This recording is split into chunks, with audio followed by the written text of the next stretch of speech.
Ladies and gentlemen, your Sacramento Kings are finally actually capable of making the halftime adjustments necessary to win a basketball game. The Fox and the Ox era is 2-0 as the Sacramento Kings adjusted their second half approach and beat the Washington Wizards to start a 3-game road trip. On today's podcast, we'll talk about that win. We'll talk about the quickly forming dynamic duo between De'Aaron Fox and Domantas Sabonis. We'll talk about the play of Davion Mitchell and Dante Divincenzo, the effort and work rate that they play with on both ends of the floor, and so much more. It's all right here on another victory episode of the Locked On Kings podcast.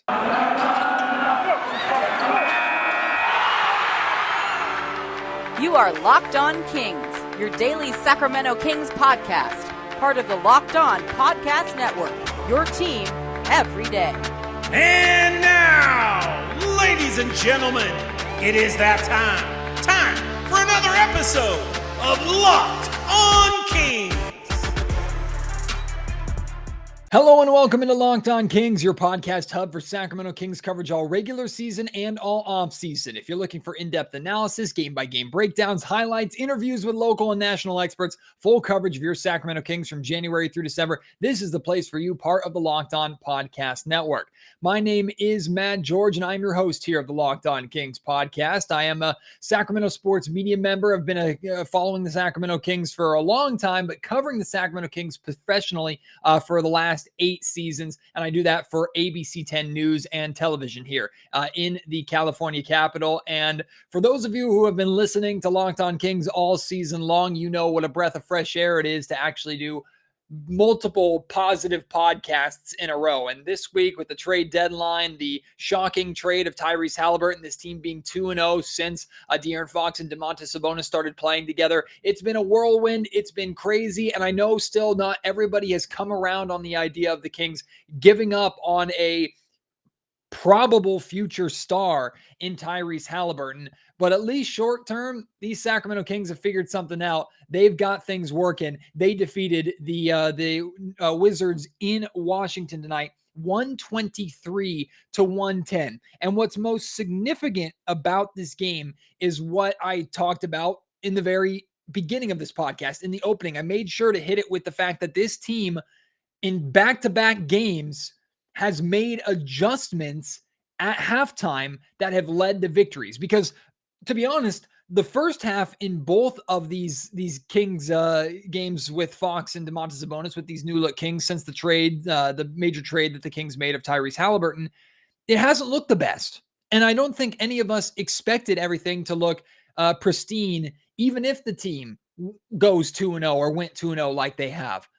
We expected a team that didn't necessarily look comfortable playing together yet. We expected a team that was going to need time on the floor to figure things out, because they're always going to have more time playing the games than actually in practice and in shoot around to figure things out. We knew that this was going to be a growth by experience, trial by fire in a lot of ways for this new Kings core, especially for the pairing of Fox and Domantas Sabonis, who I readily admit, when the Kings traded Tyrese Haliburton, my reaction episode, I said that that Fox and Sabonis need to figure it out quickly. They need to be successful close to immediately to justify moving on from Tyrese Haliburton. And I'm not just talking about for the sake of a long-term partnership between the two of them. I'm talking about for the sake of this team still being in the play-in race and still going for the play-in. Now, General Manager Monty Mcnair, Kings General Manager Monty Mcnair, spoke to the Sacramento media for the first time in his official trade deadline press conference. Didn't introduce any of the players because, of course, they were in Washington. That press conference was held in the Kings practice facility, and I attended it. I was there. I recorded the entire thing. Audio listeners, you can listen to it. It was released earlier today. If you missed it, I highly encourage you to go back and listen to the entire thing. I'll only be referencing it a little bit here in today's podcast. And then if you're watching on YouTube, the whole video is up there for you can watch. You can hear all the questions, see Monty's reaction, his facial expressions, everything to the entire press conference. It's around like 26 minutes long. So it's available for you to watch or to listen to right now.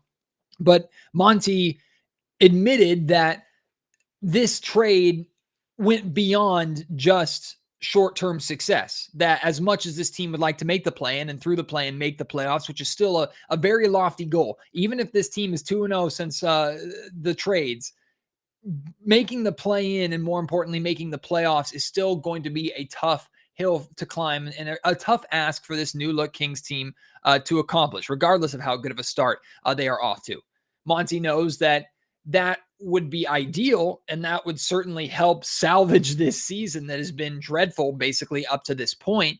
But more importantly, by trading a star or future star in Haliburton for a player in Sabonis who's 25 years old, with Fox being 24 years old, committing to Fox still as your star going forward and giving him a front court all-star like Sabonis to play alongside, you're hoping that can be a duo, a partnership that brings success, winning, playoffs, and hopefully championships to the Sacramento Kings for years to come. Of course, there's a gamble element to that too, which we've talked a lot about. Domantas Sabonis only having 2 more years under contract and 2 very affordable years, all things considered. Domantas Sabonis was making less money than Buddy Hield, which is just absurd to think about. But lo and behold, that's the situation.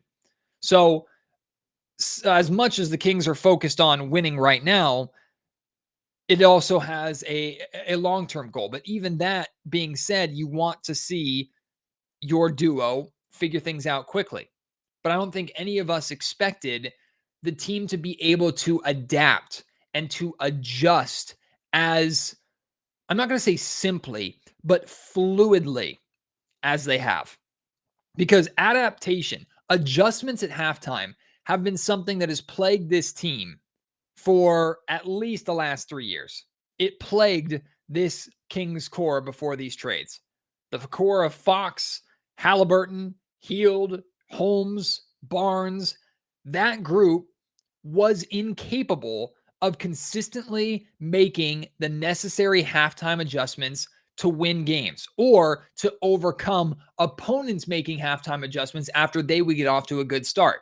It just so happens that in these first 2 games of the Fox and the Ox era, and by the way, for those of you who don't know, De'Aaron Fox called Domantas Sabonis an Ox when he was asked about the trade after it was like the night that the trade actually happened, or the game after the trade happened, the first of the 2 games against the Minnesota Timberwolves, and Fox called Sabonis an Ox. So that's why we call it the Fox and the Ox era, just so you know. There's the context there for you, because some people have been asking. But what we're seeing with this Kings team in these first 2 games is that there has been some rust. They have struggled to be cohesive. They still struggle on the defensive end, which we know is an issue for this team, is going to continue to be an issue for this team. The Kings have somewhat addressed their defense, which we're going to talk about in today's pod, but more significant offensive moves in the addition of Domantas Sabonis, who's not necessarily known for his defense, just like De'Aaron Fox is not necessarily known for his defense. So we know defense is still going to be a problem with this Kings team. And in this game in particular, turnovers were a problem for this Kings team. They weren't turning the ball over a ton, but the Wizards were doing a good job scoring off those turnovers. I think they had like 8 or 9 turnovers in the first half, and the Wizards scored 17 points off of those turnovers. For the game, the Kings turned the ball over 14 times for 19 total Wizards points. So only 2 points came off of turnovers in the second half. There's a halftime adjustment for you. The Kings did a better job overall taking care of the basketball and not allowing the Wizards to go back on the other end and score with live ball turnovers. But most significantly, defensively, we saw this Kings team adjust. The Kings gave up 65 points in the first half, just 45 points in the second half. A 20-point difference between the first and second halves defensively. That is massive for this Kings team. The Kings went on to, of course, win the game 123-110, the final score. Washington was well on their way to a mid-120s, over 130-point performance, which has kind of become status quo for the Kings to give up on a nightly basis this season. But second half adjustments were made. This Kings team was more aggressive defensively. They were closing out on rotations. They were communicating significantly better defensively in the second half than they were in the first half. They looked kind of lost in their rotations in the first half. We're giving the Wizards way too many open looks from 3-point range. In the second half, those looks were a lot more contested, and the Kings just looked overall more cohesive. This team is capable of making adjustments. That alone sounds so simple, and anyone who's maybe not following the Kings closely, who's maybe just tuning into the Locked On Kings podcast, today for the first time is probably rolling their eyes at that, going, that's basic fundamental basketball. Every team makes adjustments. You don't understand. Like, this Kings team has really struggled to be able to make and handle halftime adjustments. And this group has already shown a capability in 2 games, more capability than the last Kings core did in 3 seasons. Hopefully, they'll be able to continue that. De'Aaron Fox, another great game for him, playing alongside Domantas Sabonis. He finished with 26 points.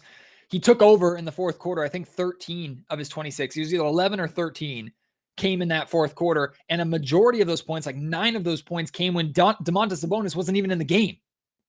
Like, the Kings were able to extend a lead, lean heavily on their star guard when their star big, his partner in crime, was getting some rest on the bench. That is something we haven't seen this Kings team do in forever. But how many teams have we seen do that against the Kings? I go back to early on in the season when the Kings hosted the Golden State Warriors. This was, of course, before Klay Thompson was playing. But Steph Curry is out of the game. Draymond Green is out of the game. Andrew Wiggins is out of the game. And the Kings allowed themselves to be outscored and fall further behind to a bench Warriors unit that was led by like an old Andre Iguodala. Like, we've seen teams create separation with their bench units or without their stars in so many times against Sacramento. So it was nice to see Fox able to put the team on his back a little bit, and he, with that unit that was out there with him, create some separation so that when Sabonis came back into the game, they were further up than where they were. Sabonis and Fox could put that game to bed. That's a huge difference with this Kings team. Domantas Sabonis finished with another double-double, his 36th double-double of the season. Of course, only 2 have been with the Sacramento Kings, but still 36 double-doubles this season regardless. That's second best in the NBA. He finished with 16 points and 11 rebounds, also 7 assists, leading the team in assists. No surprise there. The Kings did a great job sharing the basketball, 27 total assists. So 27 of their 43 made baskets came off of assists. You got also 5 from Davion Mitchell off the bench, 5 from Dante Divincenzo, and I'm glad I'm bringing the 2 of them up. Also 4 from De'Aaron Fox. But I'm glad I'm bringing the 2 of them up because I am already a massive fan of what the 2 of those guys bring. And this is our first look at Dante Divincenzo, who we know the Kings have been interested in for quite some time. It's because Divincenzo plays the same way and gives you the same thing on a nightly basis. Now, Divincenzo seemed very confident in his 3-point shot in this game. He went 1 of 7 from 3-point range, 2 of 9 from the field as a whole. If Divincenzo is going to take that high volume of threes, obviously you want him to make more of those at a higher clip. And he's having a down shooting year because he's coming back from, I believe, that ankle injury that he suffered. And he's been trying to get back to his normal athletic, quick, bouncy self that just hasn't been there since that injury. But even so, I didn't feel like Divincenzo was forcing anything. It's a big difference between Dante Divincenzo going 1 of 7 and Buddy Hield going 1 of 7. Because Buddy Hield, who, by the way, almost had a triple-double in his Pacers debut, which was crazy to see, had his, I think, either career high or definitely season high in assists. But when Buddy is missing shots, he gives you nothing else. You got nothing. Dante Divincenzo was missing shots. He was still extremely dynamic, extremely aggressive, and focused on the defensive end. And when he and Davion Mitchell were in the game together, oh boy, it was fun to watch how hard they played, not just defensively, which they're both known for, but also how aggressively they were attacking on the offensive end. Davion Mitchell didn't reach double figures, had just 8 points on 3 of 9 shooting, 2 of 5 from 3-point range, but did get 5 rebounds and 5 assists. Another solid game for the rookie coming off the bench. But I've seen different nicknames for the 2 of them. I've seen the double Ds, which, haha, I like to call them D&D because I'm a D&D nerd. If you're watching on YouTube, you can see the D&D books in the background. Regardless, I'm a big fan already of Davion Mitchell and Dante Divincenzo and what they can do. Overall, the Kings, talking about that second half adjustment, they went on a 42-18 run in the second half between the third and fourth quarters to put this game away. And this team is 2-0 in the Fox and the Ox era. That is brilliant to be able to say. Couldn't get off really to a better start other than Fox and Sabonis combining for 100 points a game. But we do have to talk about not necessarily an elephant in the room, but something I think that's worth bringing up. Why does De'Aaron Fox look so much better and so much back to his normal self now that Tyrese Haliburton is gone? Is it Tyrese's fault? Is it really that big of a difference that Fox is playing with a big man, his second best player? His Robin is a big. We'll talk about that in the next segment. Plus, we have to talk about Rashaan Holmes. We will get to all that after I tell you about Bet Online. I hope you're making money watching the Kings right now. I hope you've been making money watching the Kings all season long, using that Kings knowledge to cash in. And with football over basically for the season, basketball still in full steam for both pro and college hoops. From all the latest odds, totals, player performance props, to where the next fired coach is even going to land, BetOnline.net is the #1 spot for all of your sports betting needs. BetOnline remains the best spot for all of your sports scores, podcasts, and news this season. And it's not just basketball, of course. BetOnline.net is your source for hockey, boxing, and UFC odds, right to the Olympic coverage and information happening right now. Head to the website today or use your mobile device to learn more about the trends and action at BetOnline, where the game starts. So it's no surprise to anybody, if you're watching the game, you can see how different De'Aaron Fox looks, how different he has looked, how normal he has looked over these last 2 games. The words I used are overjoyed, almost refreshed. De'Aaron looks like he's had a second wind. Life has been breathed back into him. And of course, the biggest difference with this team was trading away Tyrese Haliburton and adding Domantas Sabonis. Now, from what I understand, De'Aaron was frustrated this year with really the lack of adjustments and lack of changes to the roster that the Kings have made.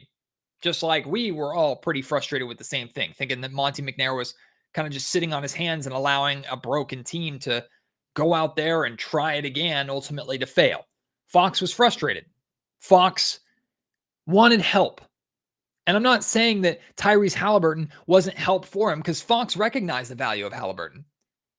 But clearly, Fox is more comfortable, back to being himself, and enjoys playing more with Domantas Sabonis. Of course, it's a 2-game sample size, so we don't want to read too far into it, and we haven't seen yet how this team reacts after they lose a game or two or go on a losing streak. Hopefully that doesn't happen anymore this season. It can't happen if the Kings want a chance really at the play-in. But these 2 games indicate that Fox is a lot happier with how things are right now and really enjoys playing with an all-star big man in Domantas Sabonis. So, what does that mean about the Fox and Haliburton experiment? Was it a failure? Kinda. But what would be absurd to say, to be completely fair, what would be absurd to say is that it's Tyrese Haliburton's fault, or it's because of Tyrese Haliburton that De'Aaron Fox has struggled as much as he has this season. That is really unfair to say. That's connecting 2 dots that look like they belong, but there's a lot in the middle there that we're kind of throwing out and ignoring. Just oversimplifying things. The way I see it, De'Aaron Fox is a scoring guard who plays a lot better with a pass-first big, compared to Fox being a scoring guard playing with a pass-first, also primary ball handling guard in Tyrese Haliburton. Now, Hallie could space the floor.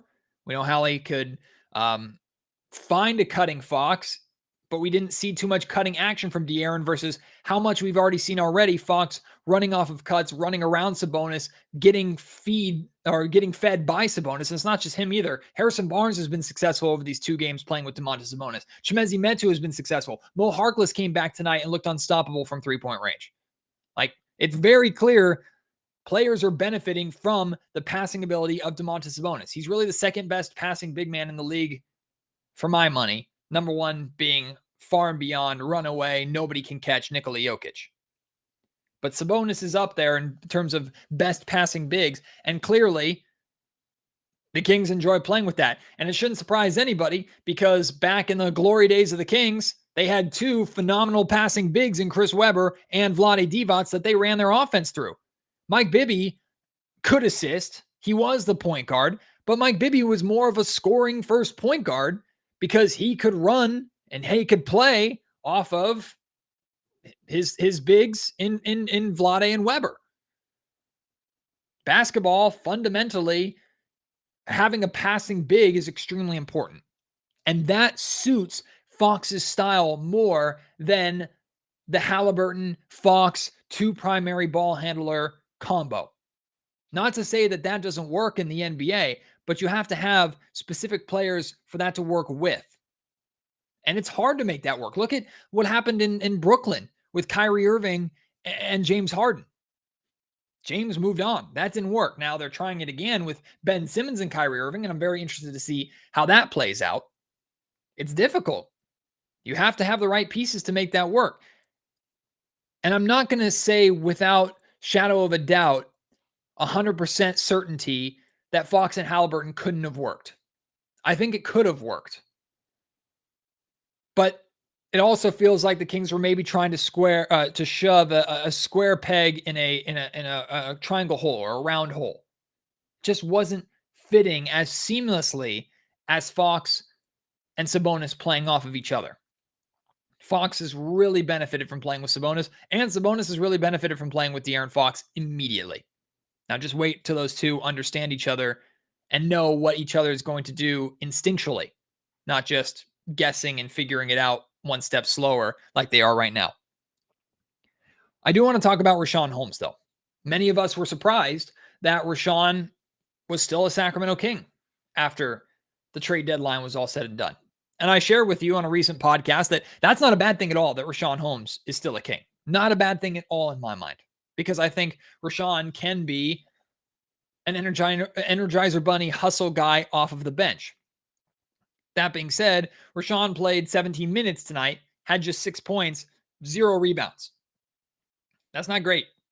Like Rashaan, even though he's not getting the minutes that he wants or the minutes that he expects, he's been demoted, basically. He went from the starting center now to being replaced by a multiple-time All-Star. That sucks, especially after just getting paid. Like his role in Sacramento has kind of been flipped upside down a little bit. Very different from where it was when he signed that contract at the start of the season. Now, Rashaan has also had a very unlucky, unfortunate year with COVID protocol and then multiple eye injuries. I feel so bad for the guy. But it's not unfair to ask and really demand more out of Rashaan in those minutes. I know it's only 17 compared to the 30 plus that you were playing earlier on in the season, but you need to be grabbing rebounds. You need to be more of a presence. Now, it's important to note that Dr. Holmes, who is Rashawn's mother, who's very active on Twitter, very much a part of the Kings Twitter realm and fan base, and talks a lot on there, is a wonderful person. Rashawn's family is just phenomenal. I've actually met them in person. They're wonderful people. She shared tonight, and she made sure to say that it wasn't an excuse for Rashaan, but she shared that Rashawn's family is going through a bit of a tragedy as one of Rashawn's cousins, who he was apparently very close with, passed away recently, and he's been kind of battling that. And she, again, isn't using that as an excuse, but I want to make sure I provided that context for those who are unaware. Apparently, Rashaan is going through a little bit of family issues right now, in addition to all the trials that he has faced so far this season. That being said, I still think Rashaan can be an extremely effective, extremely helpful piece with that Kings second unit, can be a big difference maker in this Kings push for the play-in/playoffs. And I fully expect at this point in time that by training camp next season, Rashaan won't be a King anymore. And that's okay, because he's on a good contract. He has value. I think the Kings might be able to use Rashaan in some creative ways around the draft this summer to find a way to make some moves that they want to make. And there is going to be a team that is lucky enough, fortunate enough to be able to have Rashaan play for them. I fully believe that. I have not given up my support for Rashaan in the slightest, even with Domantas Sabonis here. It's unfortunate. It's a results-based league, and he got replaced. He was the starting center on a bad team. And now the Kings are trying to turn things around, and he's been replaced. It certainly wasn't his fault that the Kings were a bad team, but they made a clear upgrade that was needed. It's just the way it goes. But while Rashaan is on this team, he 100% can help this team, and fans should not stop supporting and appreciating Rashaan for what got him paid in the first place, what made him a fan favorite in the first place. And that's the hustle and energy and intensity that he plays with on a nightly basis, that even if Rashaan is not happy with his role, I know that won't change. because that's who Rashaan is. That's how he's played his entire life. That's how he's became what he is now in the NBA. I expect that 100%. So I support Rashaan completely and hope the Kings can find a consistent, carved out, efficient, effective role for him off the bench, because he's too good to not use properly, and he can be a major difference maker for this Kings team, in my opinion. I want to hear from you. I want to hear how you're feeling after these first two games. I want to hear your thoughts on that Fox and Sabonis combo. I want to hear your thoughts on maybe you watched the Indiana Pacers debut and you saw Tyrese and Buddy Hield both play the most minutes out of any Pacer. Both played 40-plus minutes. The Pacers lost, but both were pretty impressive. And that's not going to be the last time that both, especially Tyrese Haliburton, are going to be pretty impressive for that Pacers team. Want to hear your thoughts on Dante Divincenzo, Davion Mitchell. I want to hear it all. Send it to me at MattGeorgeSack on Twitter. Email me, mattgeorgesports@gmail.com, or leave your thoughts in the YouTube comment section down below. I'll tell you what we have coming up on the Locked On Kings podcast as early as tomorrow, right after I tell you about a couple more great sponsors of the Locked On Kings podcast. The first being Shopify. Shopify gives entrepreneurs the resources once reserved only for big businesses so that upstarts, startups, and established businesses alike can sell everywhere, synchronize online and in-person sales, and effortlessly stay informed. Scaling your business is a journey of endless possibility. At Shopify, you can grow your business in front of millions from first sale to full scale. Reach customers online and across social networks with an ever-growing suite of channel integrations and apps, including Facebook, Instagram, TikTok, Pinterest, and more. All the social medias, Shopify is there to help you with those. You can gain insights as you grow with detailed reporting of conversion rate, profit margins, and beyond. It's more than a store. Shopify grows with you. It gives you what you need at that time when you're ready to advance and move on. Shopify is there with you every step of the way. This is possibility powered by Shopify. Go to shopify.com/lockedonnba, all lowercase, for a free 14-day trial and get full access to Shopify's entire suite of features. Grow your business with Shopify today at shopify.com/lockedonnba. That's shopify.com/lockedonnba. And as always, Locked On Kings brought to you by our friends over at Built Bar. We're in February. I know a lot of our New Year's resolutions don't make it past January, especially those New Year's resolutions to get healthy, to eat right, to lose some weight. Well, hopefully you're chugging along. And the good news is, just because maybe you gave up for a week or a few days, that doesn't mean it has to be that way for the rest of the year. If you're looking to get back onto the bike or looking to get back into those resolutions, Built Bar can help you make that both fun and delicious. Built Bars straight up replace the candy bars and the high calorie foods that you love, you need to get you through those days, those extra little snacks or delicious treats during work or during lunch or after dinner. Built Bar replaces those, gives you a healthy alternative with a massive amount of different flavors for you to try. If you're a fruit lover, there's a couple of different fruit flavors like raspberry, orange. If you're a hearty chocolate person, all the bars are covered in 100% chocolate. A variety of flavors for you to try, and they're low calorie, high protein. Again, you can replace your candy bars, who are on average like 240 calories, 30 grams of sugar, dozens of net carbs. Built Bars are 130 calories, 4 grams of sugar, 4 net carbs, and 17 grams of protein. When you go and order a Built Bar product, go to built.com. Make sure you use promo code LOCKED15. Get 15% off your order right away. That's promo code LOCKED15 for 15% off at built.com.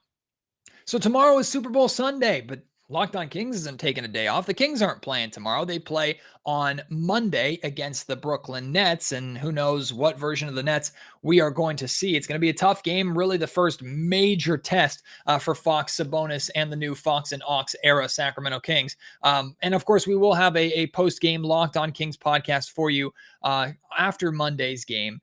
But tomorrow, I'm going to be recording a crossover episode with my guy Kuka Hill from the Locked On Pistons podcast. We will talk about that Marvin Bagley trade to Detroit. The Kings getting both Trey Lyles and Josh Jackson back. Both of those players did not play for the Sacramento Kings tonight in Washington. But Koo will give us an idea of what the Kings got in both those players. I'm especially interested in Josh Jackson, who was a pick before Fox, number 4 overall by the Phoenix Suns in the 2017 draft. The Kings, of course, took Fox number 5 overall in that draft.